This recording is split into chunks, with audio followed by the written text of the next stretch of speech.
హోషేయ గ్రంథము 5వ అధ్యాయము. యాజకులారా, నా మాట ఆలకించుడి.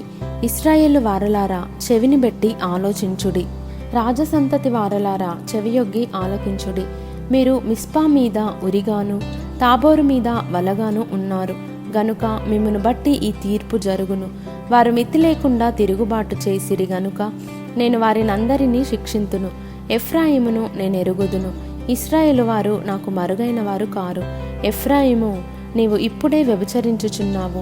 ఇశ్రాయేలు వారు అపవిత్రులైరి, తమ క్రియల చేత అభ్యంతరపరచబడిన వారై వారు తమ దేవుని యొద్దకు తిరిగి రాలేకపోవుదురు. వారిలో వ్యభిచార మనసుండుట వలన వారు యెహోవాను ఎరుగకయుందురు.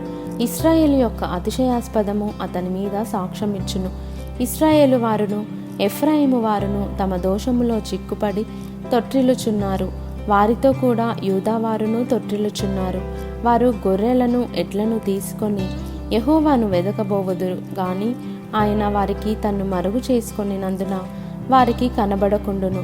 యెహోవాకు విశ్వాసఘాతకులై వారు అన్యులైన పిల్లలను కనిరి. ఇంకొక నెల అయిన తర్వాత వారు వారి స్వాస్థ్యములతో కూడా లయమగుదురు. గిబియాలో బాకానాదము చేయుడి, రామాలో బూర ఊదుడి. బెన్యామీనీయులారా, మీ మీదికి శిక్ష వచ్చుచున్నదని బెతావెనులో బొబ్బ పెట్టుడి. శిక్షా దినమున ఎఫ్రాయిము పాడైపోవును. నిశ్చయముగా జరగబోవు దానిని ఇశ్రాయేలీల గోత్రపు వారికి నేను తెలియజేయుచున్నాను. యూదా వారి అధిపతులు సరిహద్దు రాళ్లను తీసివేయు వారి వలెనున్నారు. నీళ్లు ప్రవహించినట్లు నేను వారి మీద నా ఉగ్రతను కుమ్మరింతును.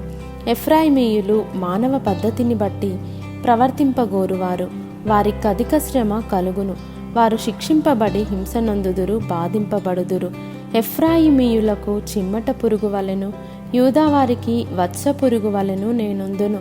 తాను రోగి అవుట ఎఫ్రాయిము చూచెను, తనకు పుండు కలుగుట యూదా చూచెను. అప్పుడు ఎఫ్రాయిము అష్షూరీయుల యొద్దకు పోయెను, రాజైన యారేబును పిలుచుకొనెను. అయితే అతడు నిన్ను స్వస్థపరచజాలడు, నీ పుండు బాగు చేయజాలడు. ఏలయనగా ఎఫ్రాయిమీయులకు సింహము వంటి వాడనుగాను, యూదావారికి కొదమ సింహము వంటి వాడనుగాను నేనుందును. నేనే వారిని పట్టుకొని చీల్చెదను, నేనే వారిని కొనిపోవుదును. విడిపించువాడొకడును లేకపోవును. వారు మనసు త్రిప్పుకొని నన్ను వెదకు వరకు నేను తిరిగి నా స్థలమునకు పోవుదును. తమకు దురవస్థ సంభవింపగా వారు నన్ను బహుశీఘ్రముగా వెదకుదురు.